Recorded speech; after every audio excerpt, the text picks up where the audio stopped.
उत्तराखंड चुनाव। जी हां, उत्तराखंड चुनाव अब पूरी गर्मी पे है। जो गर्मी शब्द आजकल इस्तेमाल किया जा रहा है चुनाव में, और इस चुनाव में बीजेपी की कमान संभाले हुए सीएम पुष्कर सिंह धामी जी हैं हमारे साथ न्यूज़ 18 पर। धामी जी, स्वागत आपका। बहुत धन्यवाद आपका। नमस्कार। अभी हाथ की स्थिति कैसी है? नहीं, ठीक है। अभी प्लास्टर तो कट गया है, लेकिन अभी स्टेपने से कुछ ठीक हो जाएगा। कोई ऐसी दिक्कत नहीं है, इससे कोई काम रुका नहीं है। जब फ्रैक्चर हुआ था उसके बाद भी हमने लगातार गए थे, प्रदेश में घूमे थे। सेवा का जो काम है वो लगातार चला है, वो रुका नहीं है। और उस हाथ की वो हाथ तो काला हाथ है। उत्तराखंड की जनता ने पहले ही उसको अस्वीकार कर दिया है। यहाँ की जनता कभी स्वीकार करने वाली नहीं है, क्योंकि वो काले हाथ ने केवल कारनामे किए हैं, यहाँ कोई काम नहीं किया है। और आज भी चुनाव के समय में भी वो कारनामों की तरफ बढ़ रहे हैं, तुष्टीकरण की ओर बढ़ रहे हैं। उन्होंने जहाँ एक तरफ मोदी जी के नेतृत्व में आज केदार बाबा का पुनर्निर्माण हो रहा है, बद्रीनाथ का मास्टर प्लान बन गया है, 400 करोड़ की योजनाओं का वहाँ पर निर्माण के कार्य शुरू होने हैं, मेडिकल कॉलेज बन रहे हैं, हमारे पिथौरागढ़ में मेडिकल कॉलेज बन रहा है, अल्मोड़ा में मेडिकल कॉलेज चालू हो गया है, रुद्रपुर में मेडिकल कॉलेज चालू हो गया है। तो ये के करके ये काम हो गया। आप कह रहे हैं उनके कारनामे, वो भी गंगा आरती तो कर रहे हैं। मैं कह रहा हूँ ना कि इतने सारे काम मोदी जी कर रहे हैं, वो कोई काम नहीं कर रहे हैं। अपना मैनिफेस्टो लागू करते हैं तो वो कहते हैं कि अब हम जब सरकार में आएंगे तो एक वर्ग विशेष को खुश करने के लिए मुस्लिम यूनिवर्सिटी बनाएंगे। मैं किसी धर्म के विशेष के खिलाफ नहीं हूँ। वो जिन्होंने वो बात कही, उन्होंने कहा कि नहीं, वो तो उन्होंने अपने निजी विचार थे, फिर वापस ले लिए। नहीं, जब उन्होंने देखा कि आज उत्तराखंड की जनता ऐसी बात कभी देवभूमि में स्वीकार नहीं करेगी, और देवभूमि की जनता ने मान लिया, ठान लिया, क्योंकि उनकी पिछली सरकार भी देखी थी। पिछली सरकार में भी उन्होंने जुमे की नमाज के लिए छुट्टी करी थी। सभी के लिए छुट्टी करनी चाहिए, मैं किसी के खिलाफ नहीं, मैंने पहले ही कहा। लेकिन केवल वोटों के लिए काम करना, और वो भी एक वर्ग विशेष के वोट लेने के लिए काम करना, ये कहीं ना कहीं प्रश्न चिन्ह खड़ा करता है। ये आपसे बार बार पूछा जाता है कि आप तीसरे मुख्यमंत्री रहे इस कार्यकाल के, नाइट वॉचमैन के तौर पर आए। अब स्थिति पहले से बेहतर क्यों है? एक साल से बेहतर क्यों मान रहे हैं आप? नहीं, हमारी सरकार ने बहुत अच्छा काम किया है, और मोदी जी के नेतृत्व में लगातार इतने सारे काम हुए हैं, मैंने अभी आपको बताए हैं जी। उत्तराखंड की देवतुल्य जनता जानती है, और मैंने भी अपने कार्यकाल में उन्हीं सभी कामों को आगे बढ़ाने की कोशिश की है। बहुत सारे फैसले लिए हैं, और आज मैं दावे के साथ कह सकता हूं कि हमने जो अब की बार नारा दिया है, अब की बार 60 पार, निश्चित रूप से या प्रत्याशित रूप से 60 पार होने वाला है। एक साल पहले ये स्थिति थी? नहीं, शुरू से थी। भाजपा एक कैडर आधारित पार्टी है, और कैडर आधारित पार्टी में ठीक है, नेतृत्व तो बदलता रहता है और ड्राइवर चेंज होते रहते हैं, लेकिन गाड़ी चलती रहती है। तो ये गाड़ी चलती रहेगी, इसमें आगे अगली पारी में भी आप ही ड्राइवर होंगे, ये कैसे कहें? देखिए, मैंने कभी पार्टी से अपने लिए कोई सीट नहीं मांगी है। मेरी पार्टी ने जो काम मुझे दिया है, मैंने वो काम किया है। आज मोदी जी के नेतृत्व में हमारा देश हो, चाहे हमारा प्रदेश हो, वो लगातार तरक्की कर रहा है। जो काम कभी नहीं हुए, वो काम आज उनके नेतृत्व में हो रहे हैं। चेहरा तो आपका भी है मोदी जी के साथ पूरे चुनाव में। नहीं, पूरे चुनाव में मोदी जी ही सबसे बड़े चेहरे हैं, और देश का, उत्तराखंड का ही नहीं, उत्तराखंड तो उनका अपना राज्य है, जहाँ से मोदी जी को एक विशेष लगाव है। आज पूरे देश का कोई भी चुनाव होता है तो मोदी जी के चेहरे के बिना नहीं होता है। छोटा चुनाव भी होता है तो उसमें मोदी जी होते हैं, क्योंकि इतने काम उन्होंने कर दिए हैं कि कोई सेक्टर ऐसा बचा नहीं है जहाँ काम न हो। हरीश जी के साथ राहुल जी आ रहे हैं, वो चुनौती नहीं है? नहीं, राहुल जी का आना तो हमारे लिए बड़ा अच्छा है, शुभ रहता है। कैसे?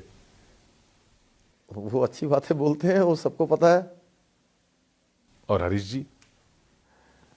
उनकी स्थिति कांग्रेस ने बड़ी खराब कर दी है, और कभी कभी मुझे लगता है कि उनकी पार्टी ने उनको एक तरह से फुटबॉल बना दिया। उनको जिस सीट से वो टिकट चाहते थे, 2 दिन तक टिकट दिया रामनगर सीट से, और 2 दिन बाद उन्हीं का टिकट बदल दिया जो सबके टिकट तय कर रहे थे। तो स्वयं अंदाजा लगा सकते होंगे कि वो अपनी फेसबुक पर लिख रहे थे कि मैं किसी भी कीमत पर रामनगर छोड़ के नहीं जाऊंगा, और उसके कुछ ही घंटों बाद उनको जो है वहां से लाल कुआं भेज दिया गया। तो लाल कुआं बेहतर है सीट उनके लिए, या आपके लिए मुश्किल है लाल कुआं में अब? नहीं, उनके लिए क्या बेहतर था वो तो वही जानते हैं। उनको, जब वो अगर बेहतर होता तो पहले ही लाल कुआं आते हो।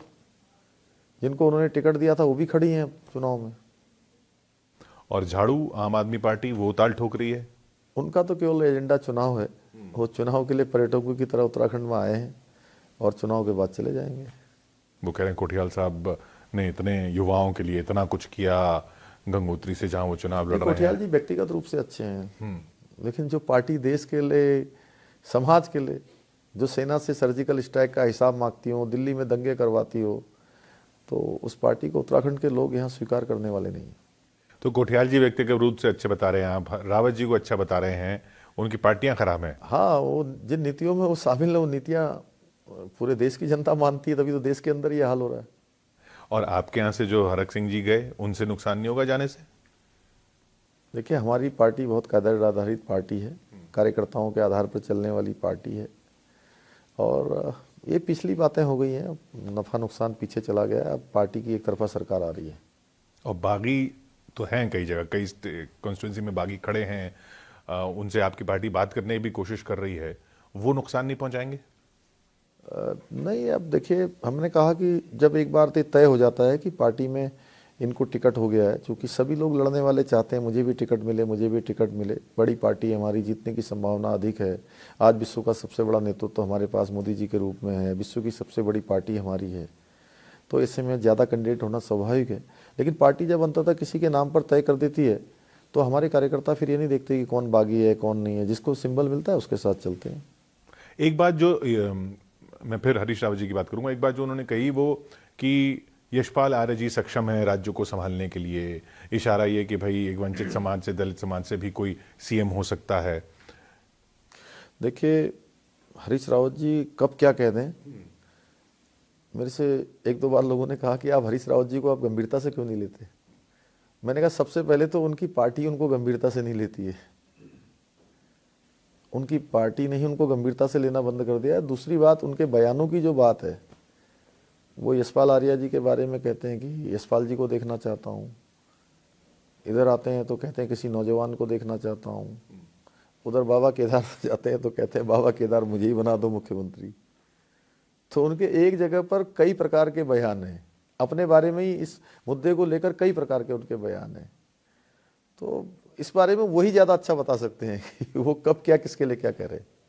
अच्छा, इलाका जहाँ से आप भी चुनाव लड़ रहे हैं, वो पूरा इलाका, उसके पास में वो लखीमपुर खीरी वाला इंसिडेंट भी हुआ, किसानों का गुस्सा बताया जाता था कि उस वक्त बहुत ज़्यादा था। क्या आप मानते हैं कि वो जो कानून वापस हुए उसके बाद वो पूरा शांत हो गया, या उसके लिए कुछ करने की ज़रूरत है? देश हित में माननीय प्रधानमंत्री जी ने वो कानून वापस ले लिया, और मैं खुद उधम सिंह नगर का रहने वाला हूँ, मैं किसान परिवार से हूँ, किसानों का बेटा हूँ, किसानों का भाई हूँ, आज मुख्य सेवक हूँ उत्तराखंड का, तो सारे किसानों को पता है कि मैं उनकी पीड़ा को समझता हूँ, उनके दर्द को समझता हूँ, उनकी समस्याओं को जानता हूँ, तो इसलिए सारे किसान भाई सहयोग करेंगे। ये बेहतर होता अगर कोविड ना होता, मोदी जी की और रैलीज होती। पश्चिम यूपी का चुनाव भी बीजेपी के लिए बहुत अहम है, तो काफ़ी बड़े जो नेता हैं वो वहाँ पर भी बिजी हैं, अगर वो वहाँ बिजी नहीं होते तो उत्तराखंड में ज़्यादा रैलियाँ होती, आपको ज़्यादा फायदा मिलता। ये चुनौती नहीं है? देखिए, अब जो देश काल परिस्थिति है, लोगों का जान माल की सुरक्षा बहुत ज़रूरी है, और चुनाव भी ज़रूरी है। जैसा देश है, काल है, परिस्थिति है, उसके अनुरूप ही आगे बढ़ना है, और हम आगे बढ़ रहे हैं। जो चुनाव आयोग के जो दिशा निर्देश हैं, उसके आधार पर हम अपनी बैठक कर रहे हैं, इंडोर बैठक कर रहे हैं, डोर टू डोर संपर्क कर रहे हैं। मैं भी लगभग 25-30 विधानसभाओं में अभी तक जा चुका हूँ। ये जो डोर टू डोर आप जा रहे हैं, हम तस्वीरें भी देख रहे हैं, सबसे अहम बात आपको, या जो ऐसी बात जिससे आप भी अचंभित हैं लोगों से बात करके, वो आपको क्या दिख रही है इस चुनाव में? 4 चुनाव अभी तक संपन्न हुए हैं, ये 5वां चुनाव होने जा रहा है, और इस चुनाव में जो सबसे बड़ी बात दिख रही है वो ये दिख रही है कि जो वर्तमान सरकार है, उस सरकार के खिलाफ कोई नहीं है। सारे सरकार लोग कह रहे हैं कि मोदी सरकार होनी चाहिए, लोग साथ में कह रहे हैं कि भाजपा की सरकार होनी चाहिए, तो ये सबसे बड़ी बात दिखाई दे रही। आप धामी सरकार क्यों नहीं बोलते? मैं पार्टी का एक सामान्य कार्यकर्ता हूँ, मेरी सरकार माने जनता की सरकार। तो आप कह रहे हैं कि जो इतिहास रहा है वो बदल के आप नया इतिहास बनाएंगे? हाँ, निश्चित रूप से। देखिए, मोदी जी के देश के प्रधानमंत्री बनने के बाद सारे इतिहास बदले हैं, और उत्तराखंड में भी इतिहास बदलेगा। आसाम में बदला है, हरियाणा में बदला है, उत्तर प्रदेश में बदल रहा है, इस बार फिर बदलेगा, वहाँ दोबारा सरकार बनेगी, उत्तराखंड में भी दोबारा सरकार बनेगी। जो सत्ता विरोधी लहर की बात होती थी बार बार की उत्तराखंड का वोटर जो है वो हमेशा नाराज रहता है सत्ता से, वो नाराजगी पूरी तरह दूर हो चुकी है, वो पूरा मानस बदल चुका है? नहीं, उत्तराखंड के लोग हमारा भाव जानते हैं। उन्होंने जैसे भक्त का भाव भगवान जानते हैं, वैसे हमारी देवतुल्य जनता हमारा भाव जानती है कि हम राज्य को कहाँ ले जाना चाहते हैं, राज्य के लिए क्या करना चाहते हैं, हमने किस प्रकार से काम किया है। तो उसके आधार पर मैं कह सकता हूँ कि कहीं कोई संशय नहीं है, हम आश्वस्त हैं। वोट अगर चलिए सीट ना जीते, वोट जितने मिलेंगे वो आपके लेंगे, कांग्रेस के लेंगे, सत्ता विरोधी वोट लेंगे, कौन से वोट आम लेंगे? आदमी पार्टी वोट चाहे किसी का कांग्रेस का लेगी, भाजपा का लेगी, अलग बात है। आम आदमी पार्टी सबसे बड़ा नुकसान देश का कर रही है। ये पार्टी सबसे बड़ा नुकसान करने वाली पार्टी, देश का नुकसान करने वाली। किस लिहाज से? जो सर्जिकल स्ट्राइक का ही हिसाब मांगते हो, सेना से ही सबूत मांगने लगे। दिल्ली के दंगों को लोगों ने देखा है। उत्तराखंड की जनता राष्ट्रवादी है, यहाँ पर स्वाभिमानी लोग हैं, देश के साथ चलने वाले लोग हैं, सैनिक बाहुल्य हमारा प्रदेश है। चलिए, क्योंकि चुनाव का व्यस्त समय है और आपको भी निकलना है फिर प्रचार के लिए और अपनी बैठकों के लिए, तो ये 70 का आंकड़ा बहुत सिंपल है इस प्रदेश में, और जीत के लिए जहां 36 का आंकड़ा चाहिए हो और पार्टियों के अंदर अपने 36 के आंकड़े चल रहे हो, आपका आंकड़ा क्या है? आपकी नजर में कितनी सीटें जीत रहे हैं आप? आपने बोल दिया 60 पार, वो देखिए वो नारा होता है, लोग कहते हैं वो तो नारा ही है। देखिए, अभी आप लोगों के सारे चैनलों पर महापोल एग्जिट पोल आए थे और मुझसे उन्होंने प्रश्न भी किया कि आप कह रहे हो 60 पार, लेकिन ये तो कोई 46 बता रहा है, कोई 47 बता रहा है, कोई 42 बता रहा है, कोई 50 भी बता रहा है, 48-50। मैंने कहा अभी चुनाव में जब जिस दिन महापोल आया था तब से चुनाव के ठीक 25 दिन बचे हुए थे। मैंने कहा ये 25 दिन पहले का महापोल है आपका, हो सकता है आपने ये 2-4-5 दिन पहले कर लिया हुआ है, 1 महीने पहले का। जिस दिन मैं बना था, मैंने शपथ ली थी, लोग कहते थे 15 सीटें आएंगी। 1 महीने बाद कहने लगे 25 हो गई हैं। 4 महीने बाद कहने लगे 35 से 40 पर आप लोग पहुंच रहे हैं। मैंने कहा अब आकर जब ये 5 महीने का कालखंड पूरा हो रहा है तो कह रहे हैं 45 से 50, 40 से 50। मैंने कहा 60 से एक भी कम नहीं होगा। जिस दिन वोटिंग होगी 14 फरवरी को, जिस दिन मतदान होगा, पूरे का जो हमने नारा दिया है आपकी 60 पार, उत्तराखंड की देवतुल्य जनता हमको आशीर्वाद देगी। तो आखिर आपने जो जहां से मैंने सवाल शुरू किया था उसका जवाब दे ही दिया कि आप 60 पार करेंगे, लेकिन शुरुआत आपके कार्यकाल में 15 से हुई थी।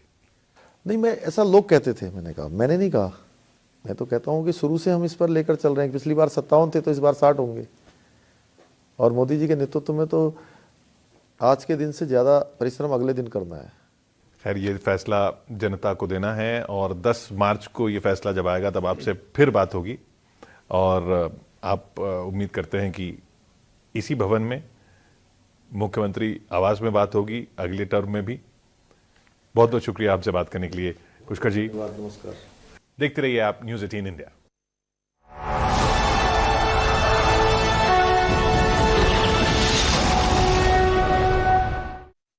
दिल्ली सरकार के मंत्री राजेंद्र पाल गौतम ने आज